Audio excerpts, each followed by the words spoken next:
Good morning to all of you once again for accountancy class.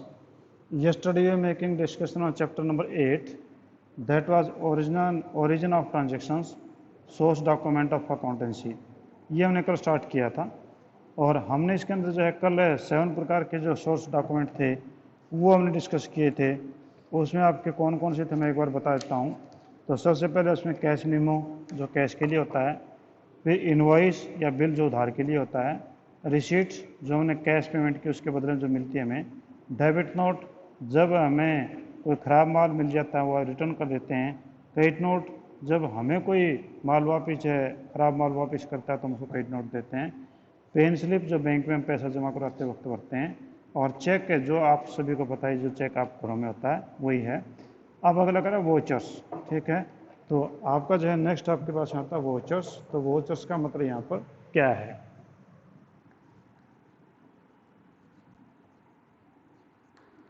Vouchers जो है मैंने आपको पहले भी डिफाइन किया था आपके टर्मिनोलॉजी के अंदर कि voucher is a document which is prepared by the accountant and which is signed by the manager, ठीक है, that is called as voucher. वो आपके वाउचर होते हैं। अब हम इसको यूँ कहें कि वाउचर एक्चुअली होता क्या है। जब मान लो मैंने एग्जांपल आपको पहले दिया, नए बच्चों के लिए फिर बता दूं कि आपका हम यूँ कर लें कि मान लो कि आपके स्कूल में प्रिंसिपल सर ने जो है एक चपरासी से कुछ माल मंगवाया, कुछ सामान स्कूल के लिए मंगवाया, उसको जो एक लिस्ट दे दी और कुछ पैसे दे दिए, कहा कि बाज़ार से सारी चीज़ें खरीद के ले आना और साथ में बिल ज़रूर लेके आ जाना। तो वो जो है बाज़ार में गया, उसने जो भी कागज़ हैं, रबड़ है, पेंसिल है, शार्पनर हैं, स्टेपलर हैं, ये जो भी स्कूल के यूज़ के लिए जो भी मटेरियल जो चाहिए था वो उन्होंने मंगवाया, और पियोन जो वो लेकर के आ गया, साथ में बिल भी लेकर के आ गया, और बाकी पैसे बचे हुए थे वो उसने जो है वो पकड़ा दिए आपके अकाउंटेंट को।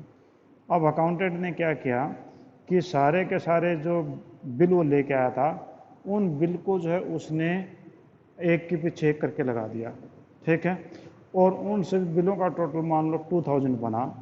तो एक कागज़ निकालेगा, उस कागज़ के ऊपर लिखेगा stationery account debit to cash account, ठीक है। इसका कागज़ के ऊपर पूरे के ऊपर एक लिखा कि stationery account debit to cash account, यानी स्टेशनरी को डेबिट कर दिया और कैश को हमने क्रेडिट कर दिया, यानी स्टेशनरी का सामान आया है और 2000 का, और वो सारे के सारे जो बिल हैं वो सीरियल वाइज सीरियल लगा करके उसके पीछे हम अटैच कर देंगे, अकाउंटेंट अटैच कर देता है, अटैच करके अपने साइन कर देगा, और फिर वो जो है प्रिंसिपल सर को दे देंगे कि लो जी ये सामान है आप चेक कर लो। अब प्रिंसिपल सर जो है वो एक एक कागज़ को निकालेगा बिल को और वो चेक करेगा, चेक करके आगे जो कागज़ एक और लगा रखा था जो वोचर कह रहा था वोचर को चेक करेगा और देखेगा अगर टोटल सही है तो नीचे साइन कर देगा। तो इसका मतलब क्या हुआ कि voucher as an document prepared by the accountant and signed by the manager और कॉम्पिटेंट पर्सन। कॉम्पिटेंट पर्सन कोई भी हो सकता है, मैनेजर हो सकता है, प्रिंसिपल हो सकता है, एग्जीक्यूटिव ऑफिसर हो सकता है, कोई भी हो सकता है। तो वो आपका कहलाता है आपका वोचर, ठीक है। यानी एक कागज़ हम अपनी तरफ से तैयार करके रखते हैं, उसमें डेबिट और क्रेडिट लिखा होता है, किस अकाउंट को डेबिट करना है किस अकाउंट को क्रेडिट करना होता है वो लिखा होता है, और उसके एक साइड में आपकी पेमेंट डिटेल भी लिखी जा सकती है कि किसने पैसा दिया किसको दिया। तो उसमें हो सकता है पीएन को पैसा दिया था तो लिख देगा रिसीव्ड रुपीज़ जितना फॉर स्टेशनरी, तो वो उस पर रिसीट भी कर देगा। तो ऐसा भी हो सकता है। तो इसका मतलब हुआ कि वोचर जो है एक कागज़ है जिसके दम पे हम ओरिजिनल एंट्री की बुक्स के अंदर यानी आपके जर्नल के अंदर या सब्सिडी बुक के अंदर हम उसकी एंट्री करते हैं, तो वो आपका क्या रहता है वोचर, ठीक है जी। तो ये आपका वोचर है, वोचर के ऊपर का सीरियल नंबर ज़रूर होता है, ठीक है। अब आपका जो है distinction between source document and vouchers, voucher में और है आपका जो सोर्स डॉक्यूमेंट है, सोर्स डॉक्यूमेंट आपके 7 टाइप के थे, उनमें दोनों में डिफरेंस क्या है। तो पहला कि it is source document is support to the voucher. Source document आपका जो था credit note, debit note, receipt, cash memo, cheque book, pen slip, ये सारे क्या हैं, these are they it is a support to voucher, ये voucher को support देते हैं, ठीक है। यानी वोचर जो अकेला नहीं बन सकता इनके बगैर। और वोचर जो है voucher is supported by source document, वही बात कह दी कि वोचर जो है वो सोर्स डॉक्यूमेंट से के सपोर्ट से बनाए जाते हैं। It is not prepare to record transaction, कि सोर्स डॉक्यूमेंट जो है वो ट्रांजेक्शन को रिकॉर्ड करने के लिए नहीं बनाया जाता, वो तो आपने माल खरीदा है बेचा उसके लिए होता है। जबकि voucher it is prepare for the purpose of recording transactions, ये ट्रांजेक्शन रिकॉर्डिंग करने के लिए ही बनाया जाता है। ठीक है, यानी आपका जो ट्रांजेक्शन तभी रिकॉर्ड होगा जब आप वोचर बनाएंगे, वरना तो रिकॉर्डिंग नहीं हो सकती। It contains full detail of transactions, कि आपका जो सोर्स डॉक्यूमेंट है उसमें पूरी डिटेल्स उसके अंदर जुड़ी होती हैं, यानी आपकी जो टोटल डिटेल्स इसके अंदर होती हैं। कि it contain the full details of transaction, transaction की फुल डिटेल इसमें शामिल होती हैं। ठीक है, और it put the emphasis on which account is to be debited and which account is to be credited, और इसमें वोचर में जो है कौन सा अकाउंट डेबिट किया गया कौन सा अकाउंट क्रेडिट किया गया है ये इसके अंदर क्लियर लिखा जाता है। और it is evidence of transaction, ये जो है ट्रांजेक्शन का एविडेंस है, एविडेंस का प्रूफ, कि आपका जो सोर्स डॉक्यूमेंट प्रूफ होता है एविडेंस का। जबकि it is document of correct recording of transactions, ये जो है करेक्ट रिकॉर्डिंग ऑफ ट्रांजेक्शन के लिए आपका एक डॉक्यूमेंट होता है कि इससे आपकी रिकॉर्डिंग सही हो जाती है।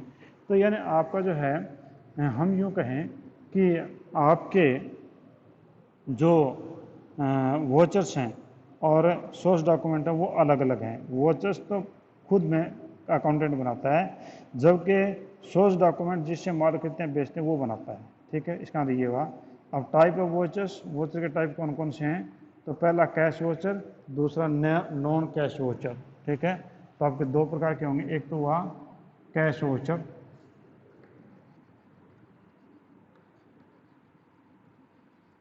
कैश वोचर, और दूसरा है नॉन कैश वोचर।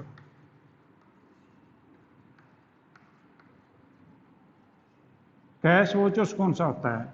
हम कोई भी ट्रांजेक्शन कैश में करते हैं। जैसे हमने आपके जो बुक्स खरीदी, मान लो 2000 में बुक्स खरीदी स्कूल के लिए, तो जो बुक सेलर है वो आपको एक सोर्स डॉक्यूमेंट बना के देगा, एक आपका जब बिल देगा या कैश में वो देगा, और हमने कैश उसके बदले में दिया था तो उसके लिए हम कैश वोचर बनाए क्योंकि कैश पे किया है।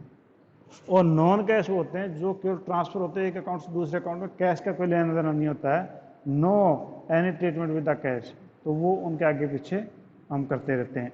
तो आपका कैश वोचर कौन सा होता है? तो आपका कैश वोचर आगे दो प्रकार के हैं, debit voucher for cash payment, credit voucher for cash receipt. Debit voucher for cash payment, debit voucher for debit voucher for cash payment,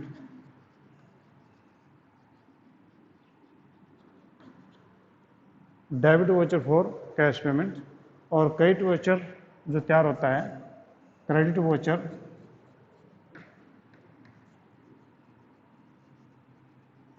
for cash receipt.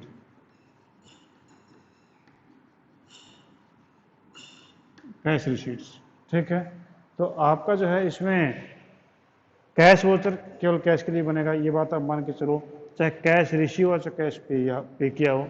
जब कैश हम रिसीव करते हैं तो कैश को डेबिट करते हैं, तो ये डेबिट वोचर फॉर कैश आपका जो है, सॉरी, जब पेमेंट करते हैं तो कैश को हम करते हैं डेबिट, तो debit voucher for cash payment, तो यानी किस चीज़ को हम डेबिट करेंगे और कैश को क्रेडिट करेंगे। तो ये आपका जो है पेमेंट के लिए हम डेबिट वोचर बनाते हैं, और क्रेडिट वोचर बनाते हैं जब हम कैश जो रिसीट होती है उसके लिए हम बनाते हैं। ठीक है, तो डेबिट वोचर्स किस किस लिए हम बनाएंगे कैश के, वो देखो। कैश पेमेंट फॉर एक्सपेंस और सैलरी रेंट एक्सेट्रा, जब हमने सैलरी रेंट या कैश को पे किया तो उस समय जो है आपका बनेगा जी debit voucher. Cash purchase for goods, हमने गुड्स कैश में खरीदी तो भी आपका डेबिट वोचर बनेगा। कैश परचेज फॉर इन्वेस्टमेंट, हमने कि इन्वेस्टमेंट किया तो उसके लिए भी आपका डेबिट वोचर बनेगा। Cash purchase for fixed assets, हमने कोई एसेट खरीदी तो आपका डेबिट वोचर बनेगा। कैश पेमेंट टू क्रेडिटर्स तो भी डेबिट वोचर बनेगा। डिपॉजिटिंग कैश इनटू बैंक तो डेबिट वोचर बनेगा। यानी कहने का मतलब हुआ कि डेबिट वोचर तब बनेगा जब जब हम कोई पेमेंट करेंगे, जब जब हम कोई पेमेंट करेंगे तो आपका डेबिट वोचर बनता है। अब इस वोचर में कौन कौन चीज़ें लिखी होंगी, इसमें डेट, वोचर किस दिन प्रिपेयर हुआ, सीरियल नंबर क्या है वोचर का, नेम ऑफ अकाउंट कौन सा डेबिट किया गया है, नरेशन है और नेट अमाउंट है, और सोर्स डॉक्यूमेंट अगर कोई है तो वो इसमें लिखेंगे। तो ये आपका जो है वो आपका कहलाता है डेबिट वोचर। आपके बुक में जो अगले पेज पे देखो डेबिट वोचर का फॉर्मेट आपका दिया हुआ है, बुक निकाल के देखिए उसमें लिखा debit voucher Messrs Kohinoor electrical company 34/3 Connaught Circus New Delhi 2, voucher number 362, date 15/1/2017। Debit है इक्विपमेंट अकाउंट, हमने इक्विपमेंट खरीदा है उसको डेबिट कर दिया और वो 30,000 खरीदा है, तो आपका जो यहाँ पर signature of manager, signature of accountant, वही मैंने कहा था ना कि prepared by the accountant and signed by the manager, तो साइन कर दिया। और एक साइड में आपके ये रिसीट की जो है वो स्टैंप बना रखी है। क्रेडिट वोचर जो है ठीक इसका उल्टा होता है, जब हमें कोई कैश मिलता है तो उसके लिए क्रेडिट वोचर बनाते हैं। कैश कहाँ कहाँ से मिलेगा, ठीक पहले वाले का उल्टा, जैसे कि आपका कमीशन या इंटरेस्ट मिला, आपके गुड सेल की, इन्वेस्टमेंट बेची, फिक्स्ड एसेट बेची, कैश रिसीट हुई डेटर से, या आपने जो है कैश विड्रॉ किया बैंक से, तो ये आपका जो है क्रेडिट वोचर में होता है। और इसमें सेम वही कॉलम है, बस एक जो है नेम ऑफ अकाउंट क्रेडिटेड कौन सा है, वहाँ पर नेम ऑफ अकाउंट डेबिटेड कौन सा था, बस date of preparing voucher, serial number, name of account credited, narration, net amount और सोर्स, सेम वही चीज़ें हैं। और नीचे क्रेडिट वोचर बनाओगे तो सेम एज इट इज़, ये कोई दिक्कत नहीं है, बस जहाँ पर डेबिट वर्ड था वहाँ पर क्रेडिट वर्ड आ जाएगा, ठीक है, बाकी कोई चीज़ में फ़र्क नहीं है। तो वहाँ पर हमने फर्नीचर, ऑफिस फर्नीचर खरीदा था, इक्विपमेंट खरीदा था, डेबिट हो गया। अगर हमने माल बेचा है तो क्रेडिट हो गया, तो क्रेडिट किया सेल अकाउंट को और कितना अमाउंट था उसे हमने कर लिया जी, ठीक है। नेक्स्ट आ गया नॉन कैश वोचर और transfer voucher. Non cash voucher, transfer voucher वो होता है जो हमने, जैसे हम बैंक में ड्राफ्ट बनवाते हैं बैंक से, तो बैंक में पैसे पड़े, हमने वहाँ पर ट्रांसफ़र वोचर साइन किए, एक डेबिट वोचर एक क्रेडिट वोचर। हमने डेबिट वोचर पे साइन किया तो हमारे खाते से पैसे निकल जाएंगे, क्रेडिट वोचर से हमने साइन किए तो वो हमारे बैंक ड्राफ्ट के अकाउंट में काम आ जाएंगे, ठीक है। तो यानी आप जो है एक ही पैसा ना तो आया ना गया, उसके लिए आपने जो किया वो ट्रांसफ़र वोचर आपका होता है। तो इसमें ट्रांसफ़र वोचर जो है वो प्रिपेयर किस लिए किए जाते हैं, परचेज ऑफ क्रेडिट और क्रेडिट सेल ऑफ गुड्स, आपने उधार पे खरीदा या उधार पे माल बेचा, यानी आपका पैसा कोई लेन देन नहीं हुआ, तो ये आपका ट्रांसफ़र वोचर होगा, नॉन कैश वोचर होगा। क्रेडिट परचेज और सेल ऑफ इन्वेस्टमेंट, आपने इन्वेस्टमेंट क्रेडिट परचेज किया, क्रेडिट सेल की, तो सेम वैसा ही होगा। और क्रेडिट परचेज और credit sale of fixed asset, same वही होगा क्योंकि ट्रांजेक्शन में कोई कैश नहीं है। और रिटर्न ऑफ गुड्स परचेज और सोल्ड ऑन क्रेडिट, आपने गुड्स जो है वो परचेज रिटर्न की थी, आपने सब खरीदी थी बेची थी उधार पे। और राइटिंग ऑफ बैड डेट्स, तो ये आपके जो नॉन कैश है वोचर्स आपके कहलाते हैं। इसमें चीज़ें वही सेम वही हैं, कोई अलग नहीं है। Date of preparation voucher, serial number, ये चीज़ें सेम वही आएंगी। और नीचे ट्रांसफ़र वोचर देखो, तो ट्रांसफ़र वोचर में आपका कंबाइंड कर दिया गया है, यानी एक प्रकार से डेबिट और क्रेडिट का वोचर इकट्ठा बना दिया इसने, और ये जो है आपका ट्रांसफ़र वोचर हो जाएगा। तो यहाँ पर आपका डेबिट हुआ परचेज और साथ साथ में क्रेडिट कर दिया इलेक्ट्रिक तिरुपति इलेक्ट्रिक लिमिटेड को, और साइन वो दोनों के अकाउंटेंट के उनके हो गए। तो ये आपका ट्रांसफ़र वोचर का है। और एक है कंपाउंड वोचर। कंपाउंड वोचर होता है जिसमें डेबिट और क्रेडिट दोनों इकट्ठे हो जाएं, जैसे पिछवाड़े में है, तो वो आपका कहलाता है कंपाउंड वोचर, ठीक है जी। तो इस चैप्टर में तो इतना ही था। इस चैप्टर में और कोई चीज़ ऐसी नहीं है, बिल्कुल आसान चैप्टर है, थोड़ा थ्योरी पढ़ोगे तो आपके आराम से समझ में आ जाएगा। उसके बाद मैंने अगला जो है ये जर्नल वाला जो था, अगला जो चैप्टर आपका 9th आपका, ये आपका जो है हम देखते हैं कल शुरू करें, कल ही कर लें, 9th करें या कोई और करें, देख लेंगे एक बार। तो इसमें मेरे पास में जो बुक में है अभी मैं देख लूँ कौन कौन सी चीज़ें हमने कर दी और कौन कौन सी भी रहती हैं, कौन से हम करवा सकते हैं ईजीली, और ऑफलाइन में करवाएं तो वो ज़्यादा बेटर रहेंगे, बाद में हम देखेंगे। तो मेरे हिसाब से आपका जो है वो 2nd चैप्टर हो गया आपका, उसके बाद में 6th चैप्टर अकाउंटिंग इक्वेशन हो गया, 7th chapter double entry system हो गया, 8th चैप्टर आपका origin of transaction source document ये हो गया जी, ठीक है। हम इससे पहले जो है अब अकाउंटिंग प्रिंसिपल चैप्टर नंबर 3 करेंगे कल, ठीक है, या 3 के जगह 4 कर लें, पहले हम चैप्टर नंबर 4 करेंगे। Process and base of accounting, ये मैं करेंगे, चौथा नंबर चैप्टर है और काफ़ी छोटा सा चैप्टर, कुछ ज़्यादा बड़ा नहीं है। और ये छोटा चैप्टर हम करेंगे, ये 2 दिन में जाए ज़्यादा ज़्यादा मैक्सिमम, ठीक है। तो कल हम थर्ड करेंगे जी, ना fourth sorry, process of accounting, base of accounting, और फिर हम करेंगे थर्ड और फिर फर्स्ट करेंगे। तो फिर हमारा जो है 1 to 8 सारे हो जाएंगे और उसके बाद हम जो है सीधे हम 9th 10th 11th 12th हम सीधे चलते जाएंगे, ठीक है जी। तो आज हम इतना ही करते हैं, थैंक यू। अगर क्वेश्चन है, कोई क्वेरी है तो आप मेरे से पूछ सकते हैं, ठीक है, बोलिए। कौन से में, कौन सी चीज़ें? हाँ, कैसे होमवर्क कैसे करें, आप ये करें क्या? होमवर्क जो है, हाँ होमवर्क में कैसे करें? होमवर्क में जो है आज वाले चैप्टर की बात कर रहे हो या पहले वाली बात कर रहे हो? आज वाले के अंदर जो है ना, पीछे जो क्वेश्चन दे रखे हैं, आपके जो क्वेश्चन हैं वो क्वेश्चन आंसर साथ साथ में दे रखे हैं। क्वेश्चन आंसर उनको आप लिख लीजिए, ठीक है। तो वो आप लिखोगे तो अपने आप याद रहेगा, कोई खास बात नहीं, छोटा ही चैप्टर है, कोई ज़्यादा 14 क्वेश्चन है, कोई ज़्यादा नहीं है, ठीक है। तो आप ये 14 क्वेश्चन आप जो नोटबुक में कर लीजिए, आपको ये लर्न हो जाए, क्योंकि ये चीज़ें काफ़ी काम देंगी। बेसिक्स चल रहे हैं अभी आपके, जर्नल तक बेसिक चलेंगे, उसके बाद में फिर चैप्टर स्टार्ट होंगे, ठीक है।